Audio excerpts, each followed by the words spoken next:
अभी high school और inter का रिजल्ट निकला है, जिसमें छात्र छात्राओं ने बहुत अच्छे अंक प्राप्त किए हैं और वे आगे की पढ़ाई के लिए लग चुके हैं। आज हर व्यक्ति, हर छात्र पढ़ लिख कर अपने करियर को बनाना चाहता है और इसके लिए वह दिन रात पढ़ाई भी करता है। लेकिन आज ज्ञान गंगा के इस 3 पत्ती कार्यक्रम में मैं जो आपसे बात साझा करना चाहता हूँ वह है कि हम पढ़ाई करते हैं, हमें नॉलेज भी बहुत होता है, लेकिन जब हम कोई किसी प्रश्न का उत्तर लिखेंगे, परीक्षा के प्रश्नों का उत्तर लिखेंगे, तभी तो हमारी योग्यता का पता चलेगा।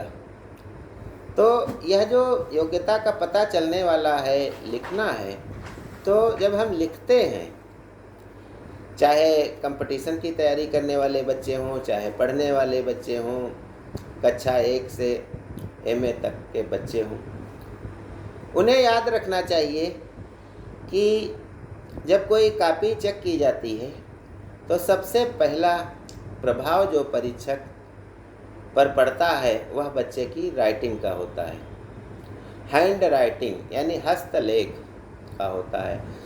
लेकिन इधर जब से मोबाइल से लोग पढ़ने लगे हैं, मॉडल पेपर से पढ़ने लगे हैं, तब से वे कुछ लिखते नहीं हैं। वे ज्ञान तो प्राप्त कर रहे हैं सुन करके, लेकिन लिखना उन्होंने छोड़ दिया है, जिसके कारण उनका लिखने का अभ्यास नहीं रहा है। अब ऐसे समय में जब परीक्षा में उत्तर लिखते हैं तो उन्हें बहुत सी परेशानियों का सामना करना पड़ता है और जल्दी जल्दी वे नहीं लिख पाते हैं, क्योंकि उनको ऐसा अभ्यास नहीं होता है, जिसके कारण योग्य होते हुए भी उनके कम नंबर आते हैं।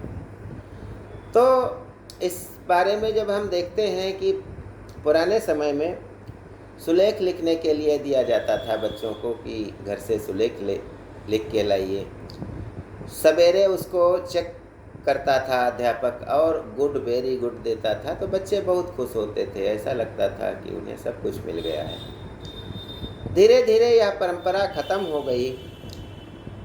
दोपहर के बाद, इंटरवल के बाद पहले बच्चों को इमला बोला जाता था, जिससे उनकी जो वर्तनी की अशुद्धियाँ हैं उनको भी दूर कर दिया जाता था। तो ये सब होता था, जिससे हर बच्चे की राइटिंग अच्छी हो जाती थी और लिखने में तेजी वे आ जाती थी और जो है उनकी सुंदर राइटिंग जब सुलेख लिख के ले जाते थे तो यदि अच्छी राइटिंग में नहीं लिखी तो अध्यापक टोक देता था और बताता था, काट देता था, तो इससे उनकी राइटिंग अच्छी हो जाती थी। लेकिन आजकल मोबाइल में से लोग पढ़ रहे हैं, कोचिंग जा रहे हैं, राइटिंग ऐसे लिखते हैं जैसे लगता है कि किसी डॉक्टर ने लिखा है दवा, जिसको कोई नहीं पढ़ पा रहा है। तो आज हम बताते हैं इसका मूल मंत्र कि हर व्यक्ति, पढ़ने वाला छात्र छात्राएं ही नहीं, कंपटीशन की तैयारी करने वाला हर छात्र छात्रा और इसके अलावा जो भी लिखने पढ़ने का काम करता है वह अपनी राइटिंग को, अपनी लिखावट को कैसे सुधार सकता है, इसका मूल मंत्र हम बताएंगे।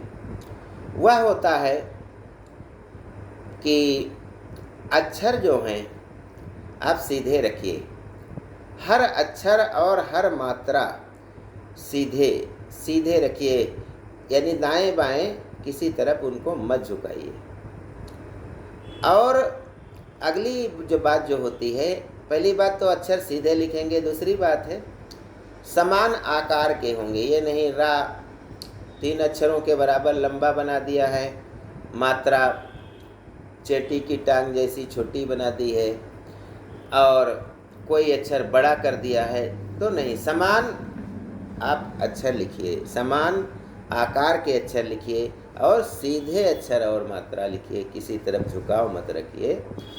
और शब्द जो बनते हैं उनकी जो दूरी होती है, एक शब्द से दूसरे शब्द की दूरी, इसको हम बराबर रखें और शब्दों का रूप जो है आयताकार रखें। तो ये 4 प्रकार के जो है निर्देशों का यदि हम पालन करेंगे तो हमारी राइटिंग अच्छी हो जाएगी। और अच्छी जब हो जाएगी तो आपको इसका चाहे परीक्षा में हो, चाहे कंपटीशन में हो, सब में लाभ मिलेगा।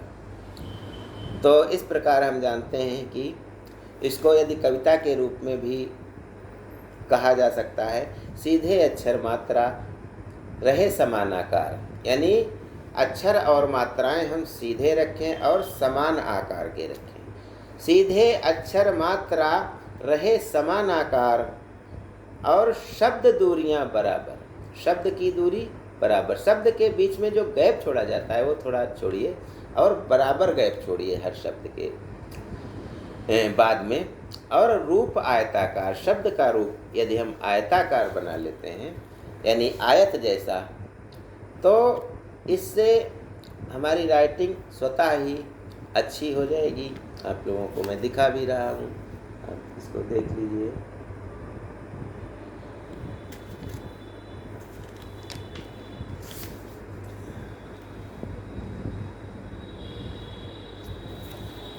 इसमें जो लिखा है, तो जो 4 बातें मैंने बताई राइटिंग सुधारने के, उसका अनुपालन करते हुए लिखा गया है।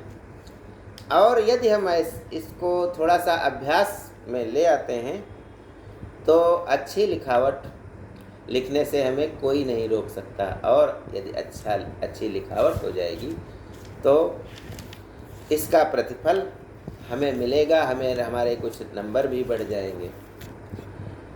तो यह विद्यार्थियों के लिए बहुत रामबाण प्रयोग है। ऐसा अनुपालन करके आप राइटिंग को अच्छा बना सकते हैं। एक बार फिर बता देता हूँ कि सीधे अक्षर और मात्रा आप सभी को सीधा बनाइए और आकार उनका समान रखिए। शब्दों के बीच की जो दूरियां हैं वे बराबर रखिए और शब्दों का रूप आयताकार रखेंगे। तो यही 4 जो है मूल मंत्र हैं राइटिंग सुधारने के, और हर व्यक्ति इसका अनुपालन करके राइटिंग सुधार सकता है। अगली बात मैं बताना चाहता हूँ कि जलवायु और मौसम क्या होता है। भूगोल में हमें पढ़ाया जाता है। तो मौसम, जैसे हम बैठे हुए हैं और अचानक बादल बरसने लगे, पानी बरसने लगा, हवाएं चल रही, तो इस छोटे से एक दिन में, आधे दिन में जो ये मौसम में परिवर्तन होता है, बादल जो है धूप को आने से धरती पर रोक लेते हैं, तो इस छोटे से समय के भाग को हम क्या कहेंगे? मौसम कहेंगे। आज का मौसम खराब है। लेकिन जब जलवायु की बात आती है तो इसमें 2 चीज़ें होती हैं, जल और वायु, पानी और हवा। तो पूरे देश मतलब पूरे एक वर्ष में मौसम का जो हाल होता है उसकी समीक्षा करके औसत वर्षा निकाली जाती है। औसत वर्षा ऐसी है जल मतलब यहाँ 200 सेंटीमीटर वर्ष में होती है, वर्षा 300 सेंटीमीटर होती है। तो ये जलवायु है। और जल हो गया। और वायु क्या है? वायु का मतलब होता है कि हवा कैसी है, ठंडी है, गर्म कितनी है, कितने डिग्री टेम्परेचर है, ये सब जो हम पूरे साल का हिसाब लगाते हैं तो उसे हम जलवायु कहते हैं। और 2-1 दिन का बरसात हो गई, तेज़ जाड़ा पड़ने लगा, तो इसको हम कहते हैं मौसम बदल रहा गया है। कम दिन का मौसम और पूरे साल की जलवायु। अब मैं बताना चाहता हूँ कि जो पानी बरसता है, वर्षा, वो कितने प्रकार का होता है। तो वर्षा 3 प्रकार की होती है। एक तो होती संवहनीय वर्षा, जैसे हम जब भगोने में चावल बनाने के लिए रख देते हैं और उसके ऊपर ढक्कन रख देते हैं, तो जब ढक्कन खोलते हैं तो देखते हैं कि उसमें बूंदें चिपकी हुई हैं पानी की।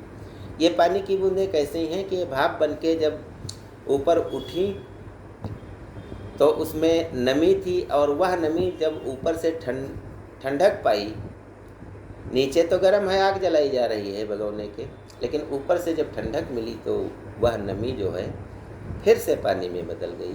तो इस प्रकार की ये छोटी सी घटना है, लेकिन समुद्र में जाते हैं तो हज़ारों किलोमीटर तक समुद्र जब गर्म होता है भाप ऊपर उठती है, और जब ऊपर जाती है तो हर 165 मीटर के ऊपर जाने पर 1 सेंटीग्रेड तापमान कम हो जाता है। और ऐसे ही जब बादल बहुत ऊंचे उठ जाते हैं तो वे ठंडक के कारण वहीं पर बूंद में परिवर्तित हो जाते हैं और वे बरसने लगते हैं। ये संवहन होता है इसीलिए इसको संवहनीय वर्षा कहते हैं। दूसरी वर्षा होती है पर्वतकृत वर्षा। जब बादल आते हैं और कई पहाड़ियों के बीच में फंस जाते हैं, इतने ऊंचे नहीं होते हैं कि पहाड़ को लांघ करके वे ऊपर जा सके, तो वे बरसने के लिए बाध्य हो जाते हैं। जैसे संसार की सबसे अधिक वर्षा चेरापूंजी के मशीन गांव में होती है, मेघालय में। तो वहाँ गारो, खासी और जयंतिया 3 पहाड़ियाँ हैं जिनके बीच में जब बादल फंस जाते हैं तो वे निकल नहीं पाते हैं, फलता वहीं बार बार वर्षा करते रहते हैं। इसीलिए संसार की सबसे अधिक वर्षा वहीं होती है। अगर हिमालय न होता तो ये बादल सब उत्तर को भाग जाते। हिमालय के कारण ही यहाँ वर्षा होती है, हिमालय रोक लेता है बादलों का। तो पर्वतों से जो टकरा करके वर्षा होती है वह पर्वतकृत वर्षा होती है। और अगली वर्षा होती है चक्रवातीय वर्षा। जब निम्न दाब अंदर और उच्च दाब उसको और दबाता है तो घुमड़ने लगता है, हवा दबाव के कारण हवा घुमड़ने लगती है और उसमें बादल और जो भी पड़ता है वह घूमता हुआ ऊपर जाता है और तेज़ गर्मी, तेज़ बिजली चमक के साथ अचानक वर्षा हो जाती है। ये चक्रवातीय वर्षा कहलाती है। ज्ञान गंगा में बस आज इतना ही। जय हिंद, जय भारत।